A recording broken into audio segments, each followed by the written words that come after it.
Everyone, I'm excited to be here and open the event.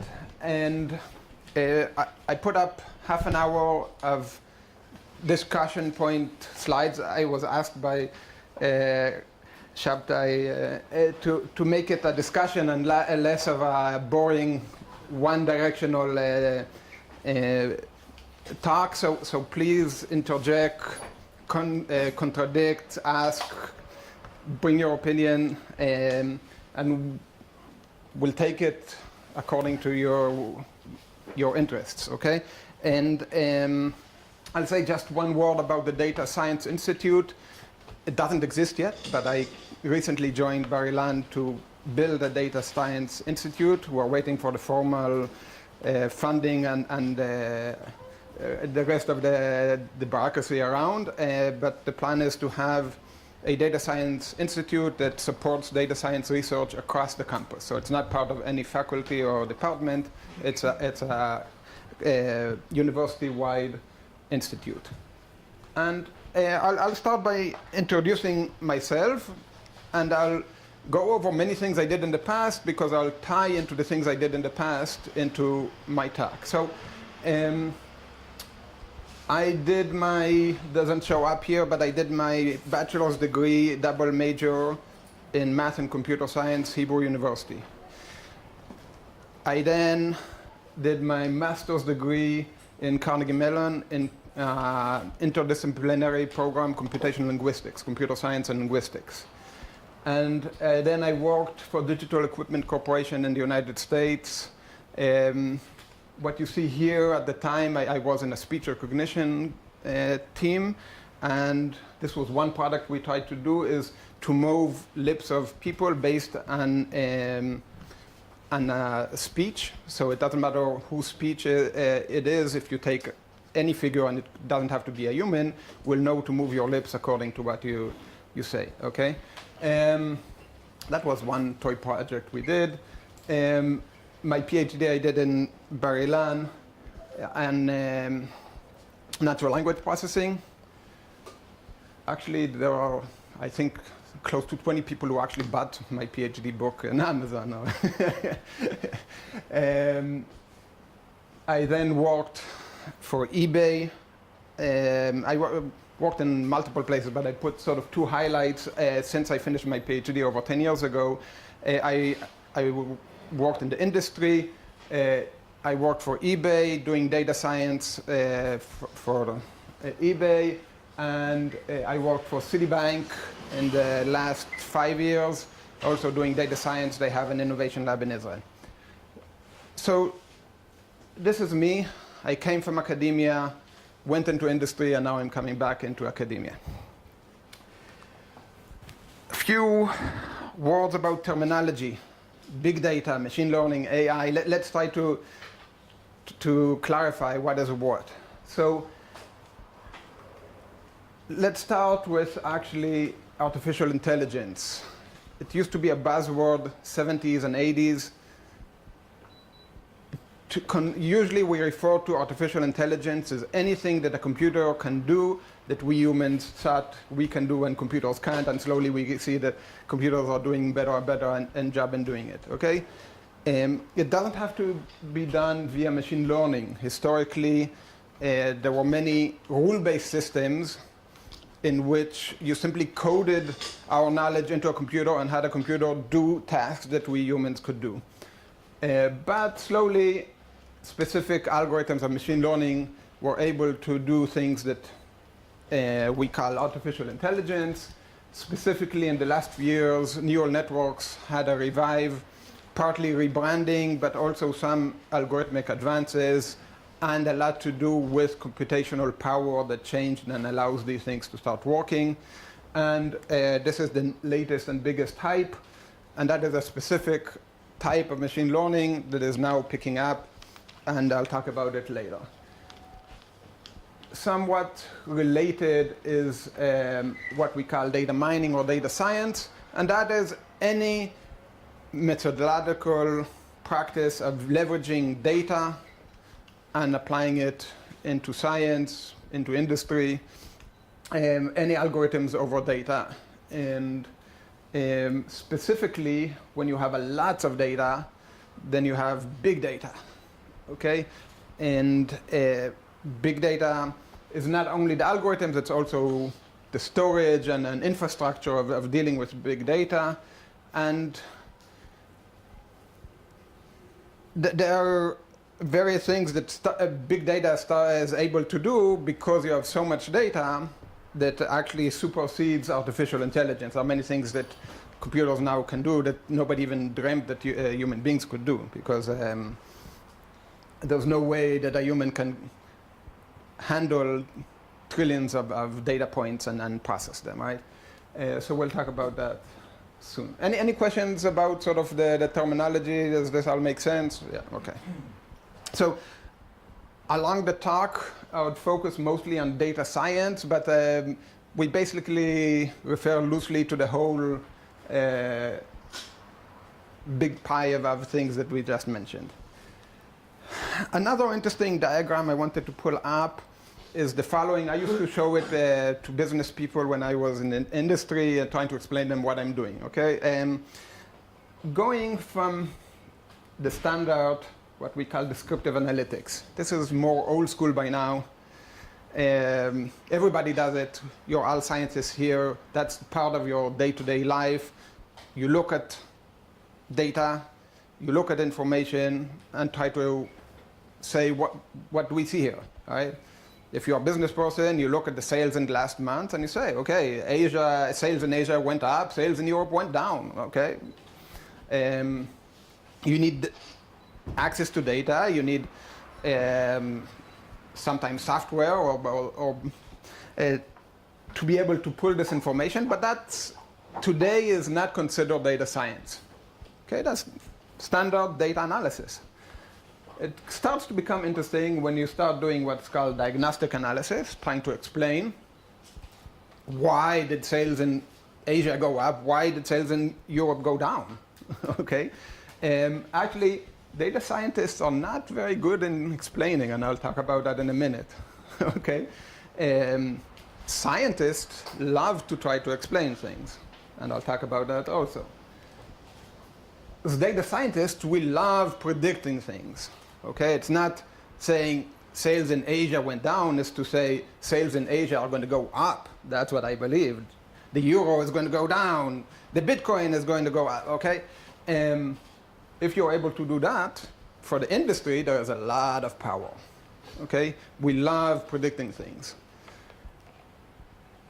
Ideally, we can also do what's called prescriptive analytics, and that is to actually make things happen. It's not to say that revenues in Asia will go up. It's actually make revenues in Asia go up. What do I need to do to increase sales, okay? That's what everybody wants to do. Very few people actually do it, but you know, you'll hear talks by Mobileye. One can say that they are actually changing and causing things to happen in some way or another. Not only they use prediction systems in order to predict the road, and then, but they, you know, the next generation of autonomous cars would actually take us somewhere and figure out what needs to be done to take you. How do you need to drive there, right? That's really the most sophisticated algorithms. Now, I wanted to talk a bit about the big distinction between to explain or to predict, okay? You're talking about the why. The why. Try to erase the why. I'm not trying to erase the why. I'm saying that there is a difference, okay? And if you can be very good in predicting things without being able to explain how you predict it, and you can be very good in explaining something, but with very little predictive power, okay? And I pulled out some quotes, but scientists love to explain, right? And actually, in some journals would not accept a paper if you can't explain why you got these results, right? You can't go and just say, oh, you know, I got 2% better in predicting something, but can't even explain why. Usually they would, usually they would want you to explain why, right? On the other hand, data scientists, and I, came from computer science. It's not an exact science like physics or chemistry. We train engineers. Somebody who finishes computer science goes to the industry is a software engineer. He's not a scientist. He could be a data scientist. That's, if you're a good data scientist, you need to be a bit of a scientist. But a software engineer doesn't need to be a data scientist. He doesn't need to explain. He needs to predict. Okay, we were trained, bring up the numbers in the industry, do better, don't explain why, just make things happen, okay? And But then you have to give excuses why it didn't work. oh, this is a very good point. Do we? Do we need to explain why it doesn't work? The algorithm, that's what came out, it's not my fault. I mean, if you did something methodologically wrong, you need to explain. But if you did everything right, do you need to explain? I would say yes. Otherwise, how on earth would A you scientist model? will definitely have to explain.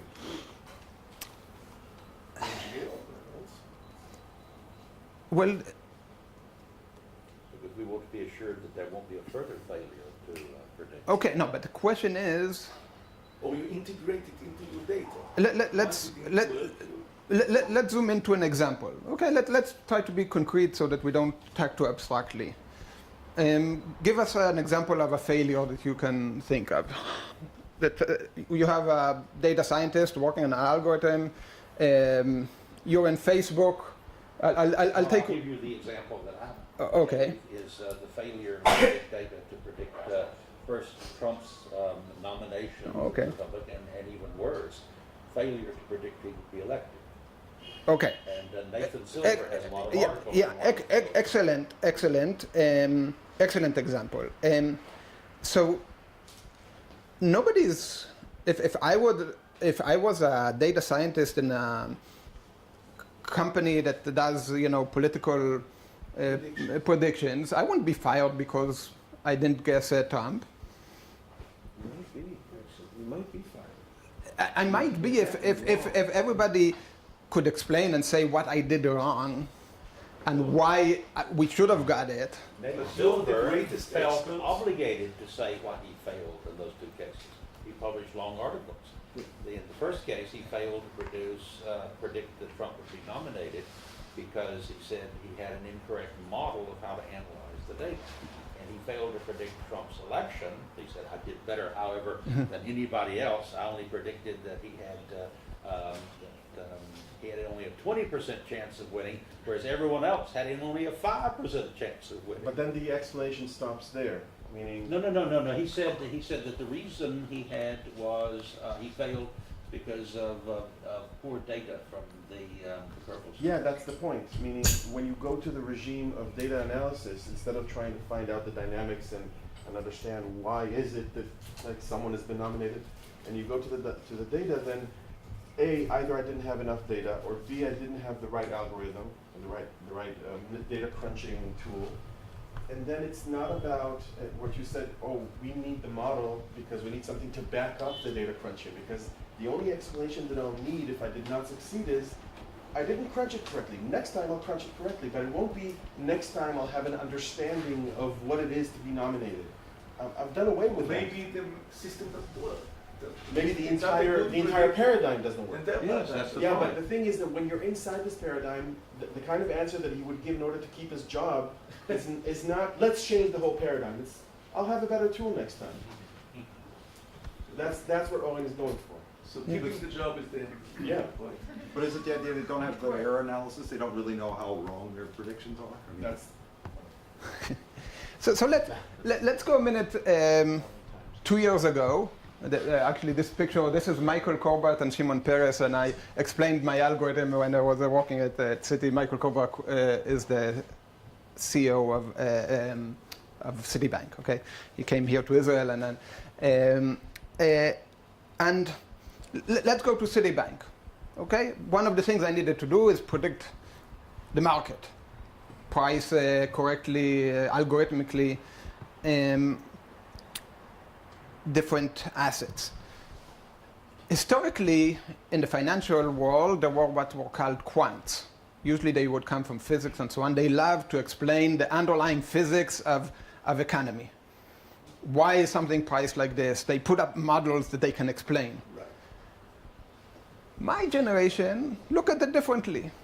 We look at it as a black box. System A, System B. If System B historically does better over historical data, I'll use System B. If it's wrong, I'll see what other algorithm I can put in. I don't care if I can explain it or not. If it produces better results, it's a better system. Now, we are very scientific in how we do this. We don't test ourselves on training data. We have out of sample, we train historical data, we look forward in time and data we haven't seen. We compare the algorithms, and the winner takes it all. I don't need to explain. Okay, and But do you have any idea how good the model is, or how much error there's likely to be, or that's just unknown? no, I know historically how well my model does. No, but I mean, okay, but I mean, if you're predicting the future, if you don't have some understanding of it, it might be hard to predict how good is your model going to be for new data that you haven't. I know historically how good my model was in data. I can look at the standard error of the standard deviation of my error. Right. You never had anything better than that. And you don't know what changed between the past and the future. I don't know what changed in the past and the future, and I don't necessarily know what if. For example, there is no way you predict that in 5 years people get tired of mobile phones and throw them away and not use any electronic. If I haven't seen it in the past, there's no way for me to know it, ever.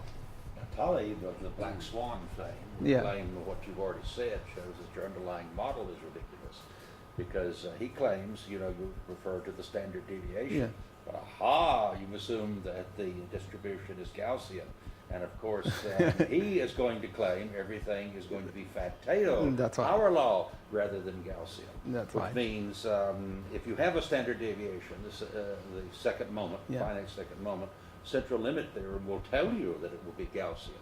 But if you don't have that, then you will have a power law. That's right, These yeah. are the Kolmogorov generalized central limit theorem. That's right.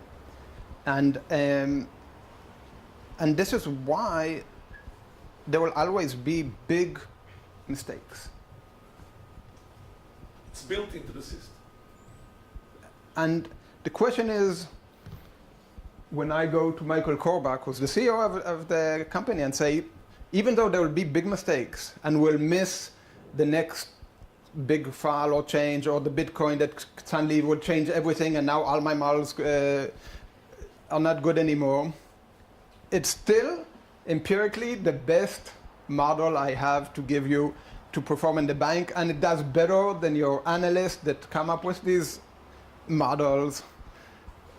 Okay, so here's a dangerous situation, of course, because Okay.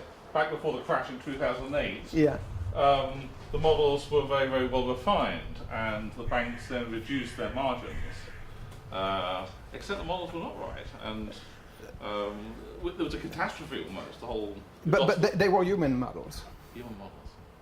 The crash was due to human models and human assumptions, yeah. Yeah, but the point is that they were relying on the models, and on that basis, they got the margins reduced that they could hold. That's right. And they didn't look into fat tails and didn't take into account, scenarios that there are various things, and there was a crash. Yeah.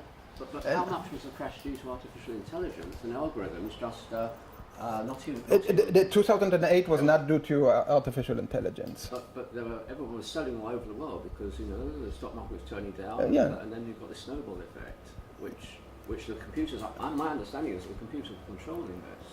Yeah, but that only creates, the fact that there is a lot of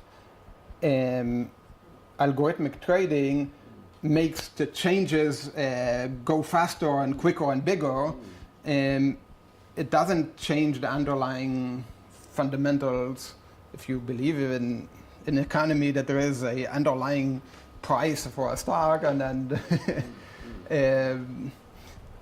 that you need to price it correctly. It's outside your control though when that happens, because the market just goes down precipitously, and probably much slower. You need to take some corrective action. The markets are slowly becoming more and more all done by computers, and they are fighting each other and looking at each other, and because it's all machines that do not necessarily have models that explain things, it could go off haywire at some point. And it will. And it will. That likely happened just 2 weeks ago on the American market, right, as the market was closing on a Thursday. It was just really fluctuating over 15-minute time, and it's assumed it was due to AI. I would like to say one thing. I think that the whole time, when you said model A did not work, so I'm moving on to model B. Yeah, Now there's, by definition, infinite number of models you can use. that's right. So when you try to prefer model B that will work better than model A, it's just no CEO will agree that you'll go through infinite amount of models until you get good results. It's a crazy thing. So don't you make rules of the why or try to explain why model B, like you said now. Since the market is now machine driven, I need the model that will take it into account. I can. So you always use rules. The methodology that I try to pass to my employees when I was a manager, and what I believe in is when you compare two models, A, look at the numbers, okay? I will not use model B, which does inferiorly to model A. B, use your knowledge of the world and your understanding and your gut feeling. I do believe in gut feelings. Sometimes they do very well without being to explain, okay? If you have two models that have the same outcome, and one you like more and one, go for it, okay? And C, there's Occam's razor, prefer the simplest model. If you have two models, both that you think make sense, both are explainable, everything equal, take the one with the least number of moving parts, the most, going back into faith and there is something that we inherently, we believe that God made things simple. When we see that something fits into a nice curve, then we believe that means it's true. Can you comment on, like there's some, what we might call little data models where people will notice things like, if a team from the National League wins the World Series, the markets go up, or if women's dresses get shorter, the market will go down, and so on. And they do some correlation like this and discover, it's very highly correlated, and no thoughtful person takes those things seriously, because there's a million things that change all the time. There's going to be correlations all over the place. Yeah. So I mean, how do you avoid just kind of embedding that kind of nonsense into big data, and you don't really know what's going on, and there's just nothing there?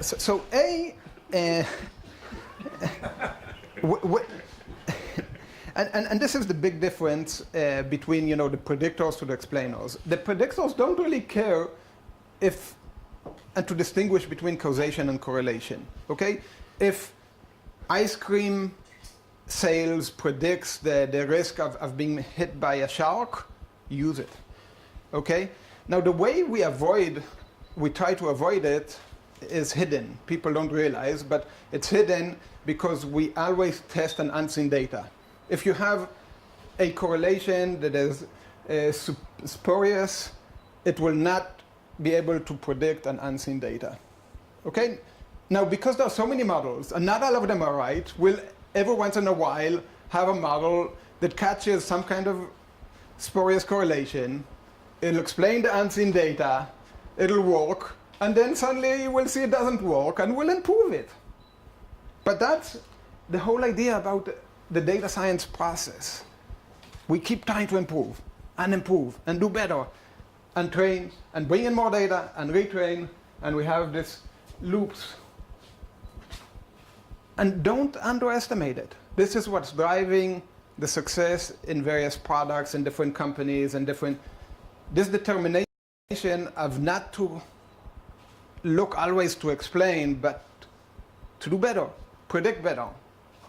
Okay? It brings results. It's like hackers used to call brute force. No, but it's systematic brute force in a scientific way. Okay? It's if you just throw random things and see what happens, it won't. But if you separate, train, and test, use the different scientific methodologies in our engineering sort of processes that, based on the theory we know how to use, and keep improving, you know, the mathematics works. You'll keep improving, you know. But let me Yeah. let me ask you the question Yeah. this way. So, for a long time, astronomy was done with the assumption that the Earth was at the center, and they Yeah. continually improved it. I mean, they improved it and improved it and Yeah. improved it and improved it, but it was just a more elaborate misunderstanding that was developed. And so they invented all kinds of things that don't exist, epicycles on epicycles and That never deference occurred. and No one ever went beyond a single epicycle. I mean, Oren Glickman was long. He's right on that. you know, so it became just a more elaborate But misunderstanding. were they data driven? Did they base their They were data driven. Yeah, There it was was data actually, Yeah, but it worked. yeah, there It was a worked. point in history where the Ptolemaic models, where you had a Earth-centered solar system and epicycles, were more accurate predictively than the Copernican models. That's not true. I went through in detail the data. Copernicus is on the average twice as predictive and more accurate than Ptolemy. But that's But kind of did the original Copernicus just leave the circle, just had circles or something? I mean, No. yeah, He had, remember, he had epicyclics, which is Right. the term. So he had to Owen add used. epicycles Yes. in order to, No. in order to compete with the Remember epicycles. what both of them were doing? They were Yeah. both approximating Yeah. Kepler's laws and then transforming Which they it. didn't know that they were doing. They did not know they were doing. Right.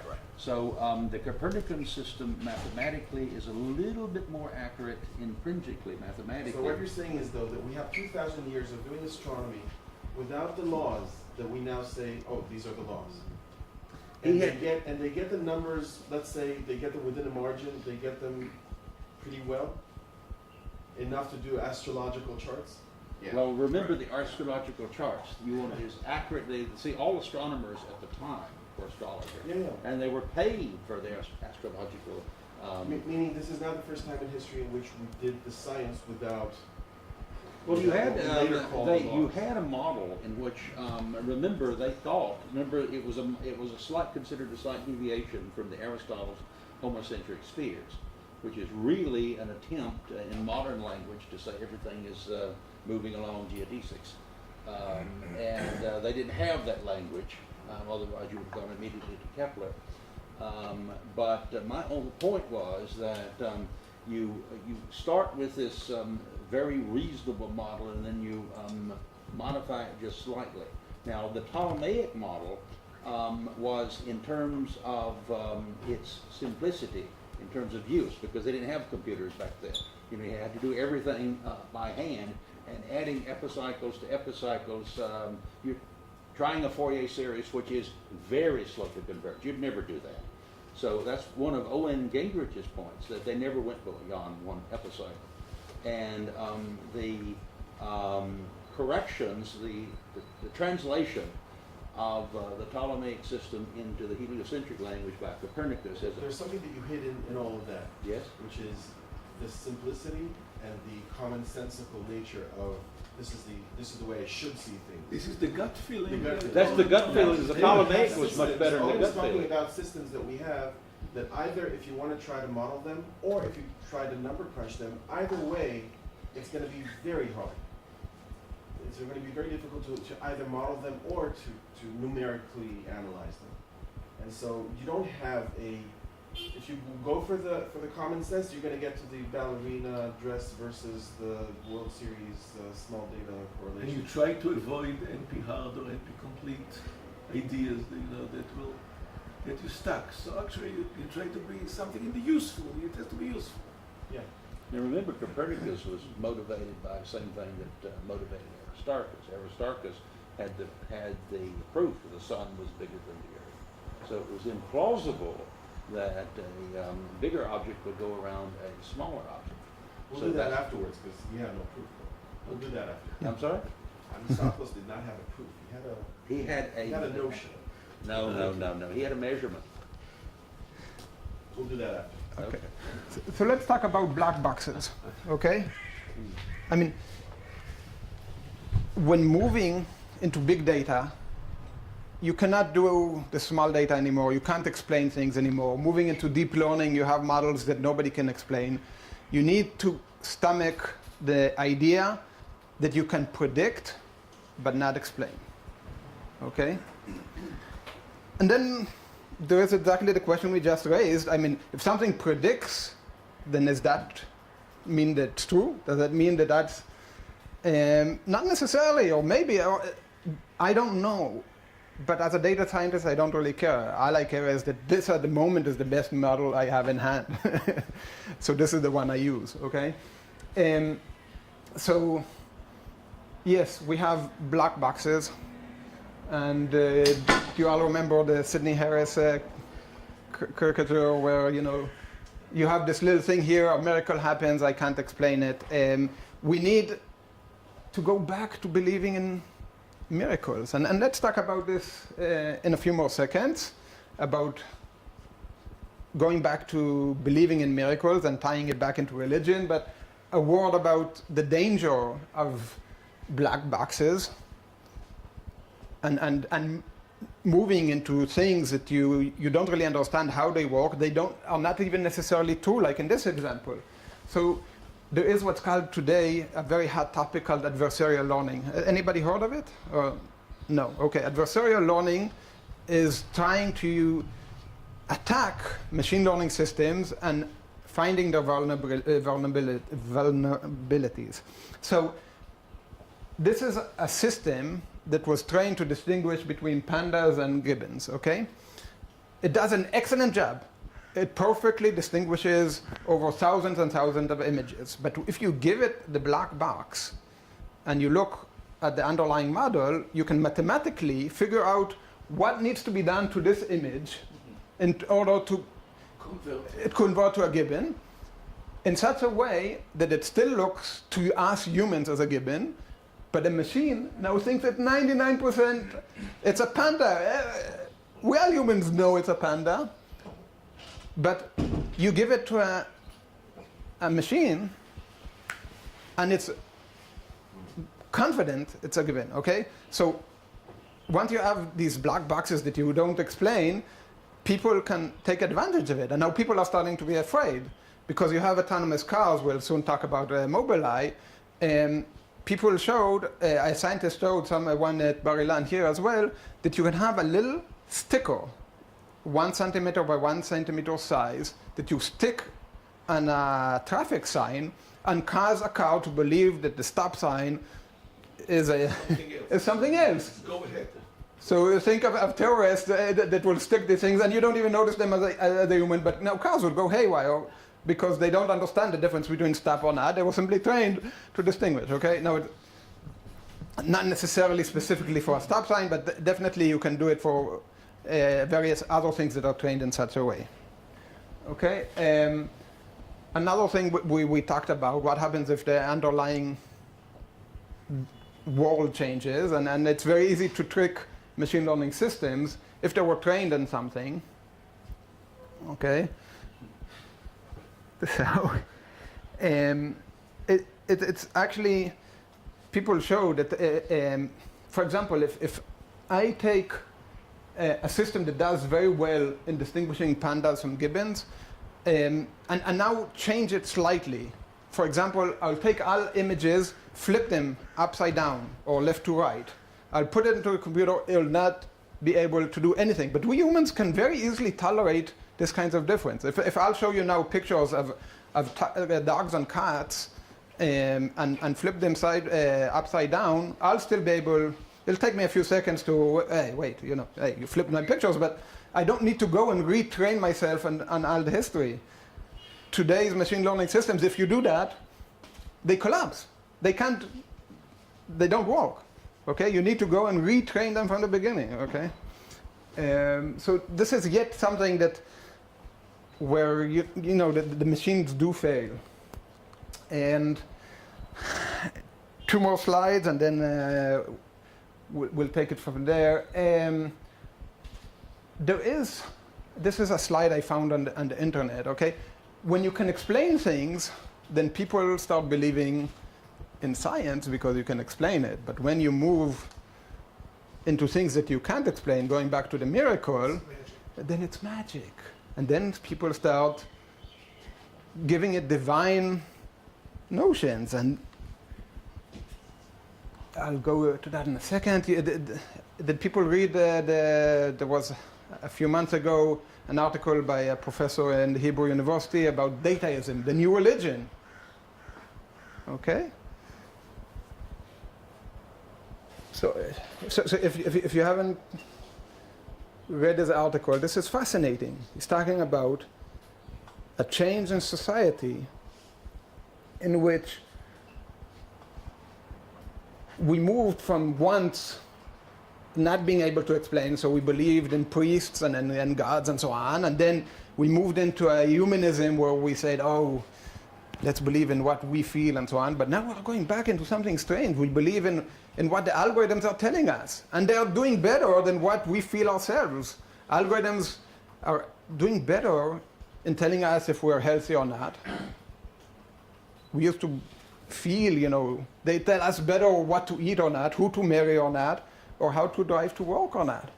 And the point is not that they will tell us if we are happy or not. And they know if we are happy or not. And they'll predict. And I'm afraid that slowly we'll not know if we're happy or not. It reminds me, I have a friend from Alaska who has a good friend who he works with who was a native Eskimo Inuit, and they were once hiking, spending a whole day in the forest there, and at some point, my friend who's Caucasian, American, looked at the clock and said, "Oh, it's 1 o'clock. We should eat lunch now." And the Inuit looked at him and said, "You white folks, you need to look at the clock to know if you're hungry or not." So you will soon need to go look at a computer to know if we're happy or not. Okay. And yesterday, driving back from the dinner home, I accidentally put in the navigation system work instead of home. I didn't even notice it. And it started taking me in a certain way. I believed it was totally in the opposite direction. I gave it divine reasoning. I said, oh, he's so smart, there's a traffic jam. He's taking me in the wrong direction because it'll take me faster to home. And then he took even farther and said, oh, luckily I didn't go in my way I planned to go. And I kept believing that this algorithm is smart, only to realize at some point, wait, this is wrong, and I did a mistake.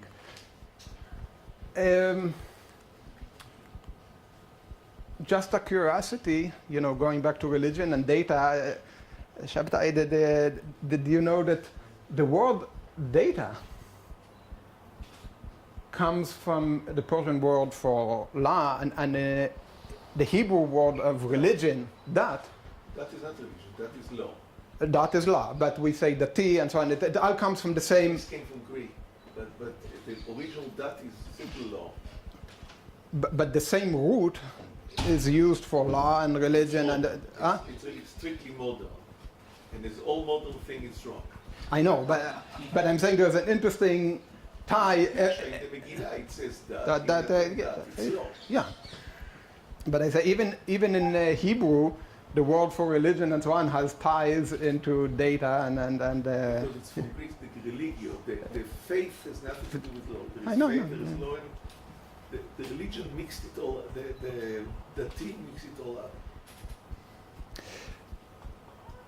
So I hope this brought in some food for thought or some points to you. Yeah, go ahead. So your last slide talked about, right there. You mentioned how if you have an explanation, it legitimizes it. Yeah. Explanations are wrong all the time. All the time. When you do hindsight, Fundamental. you can explain anything. Yeah, as fundamental as origin of life, Yeah. which is one of the things that's getting me in a lot of trouble these days, but I'm continuing to bump up against this thing and to go after it. The origin of life scenarios are all wrong. And I've written 2 articles on it, and I'll continue to write articles. And the next article will be on calling for a worldwide moratorium on origin of life funding. Okay. Because they're so wrong. And the whole world believes, even science professors believe, that people understand this because so-called experts have published things. And then you look at the data, and I've just gone right back to their original data. It's all wrong interpretation. They've misinterpreted their own data. And so what they've done, and then they have fanciful projections of molecules coming together to form organisms climbing out of some prehistoric pond. And this is what everybody grows up with. The whole world is fooled. So you can have lots of explanations for things, and they can be totally wrong. I agree. And then to change the mindset is hard to do, but I'm going to do it. I mean, I have nothing else to do with my time. So just because you have an explanation does not mean it's correct. And if you have enough money behind you, maybe you can get people to believe this. But it still may be all wrong. And this is one reason why I don't trust analysts. You can always explain why a stock went down, right? I don't trust people that go after the elections and explain why Trump is. Where were you a week before the elections, and where were you a week before Teva went down, 50%? And if there are people who can predict forward, that's why I like prediction versus explanation. If somebody can predict, we give him divine divine powers. If somebody continuously, like Warren Buffett or whatever, we trust them. I trust him better than somebody who always goes. We want a model which explains the world and also makes wonderful predictions. And that's the idea. If you can use a model that makes sense, that you can explain it, even better. But the question is, what happens when there's so much data and you cannot explain? And too much data can hide the pattern. It can find little patterns that are not there. Yes, are not just random. Who makes them up, right? Yes. But they Then can. other patterns. but they can't. Yeah. Now, can you, I'm very interested in kind of the way that people are thinking about a big data model that seems to have some predictive power, but they don't know how it works. Yeah. I mean, is in the community of people that kind of work with those things all the Yeah. time, these models. I mean, is there a kind of a deep intuition that if we had more time and more resources, and we weren't driven by the need to kind of work within our budget, et cetera, and so on, if we could hire different experts, we can certainly find explanations so that we will know why this climate noise and this economic effect go together in some way, but we can't, that's not what our priority is to do that. I mean, isn't there an intuition that there has to be an explanation behind all of this? There is an explanation. If you look at models, okay, if we're going back to here, you can say there is an explanation. It's deterministic, it's not magic, but it's simply so complex that we can't explain it to a novice, right? And it's today, neural networks have layers of like 50 layers of 200. No human being can can go and actually understand where you have sigmoids there that do nonlinear transformations inside. You can't map these explanations to something we can grasp. Okay, and so it's a philosophical question if people believe there is an explanation but they simply can't practically understand it, or that they actually believe that there's no explanation. But I think now you spoke about the crucial point. You say we assume it's deterministic. It's only we assume, we don't know.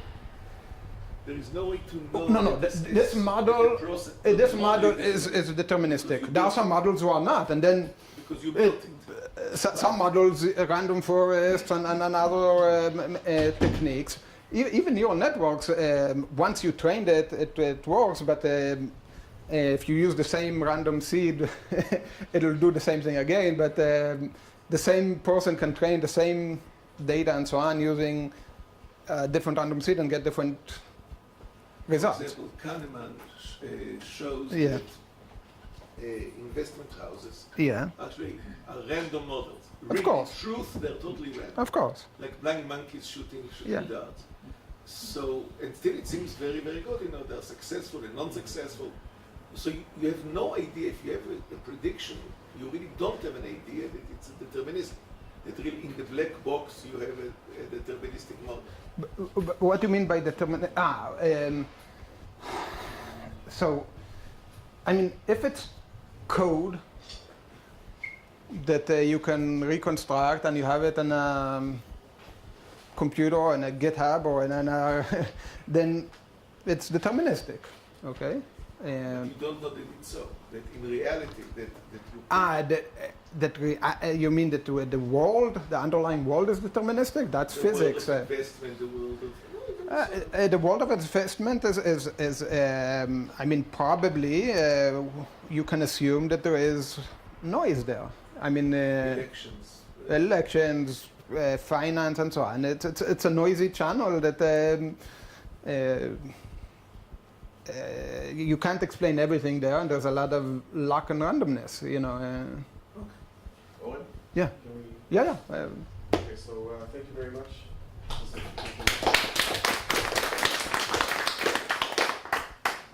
And now we're going to have Professor Pinsent, right?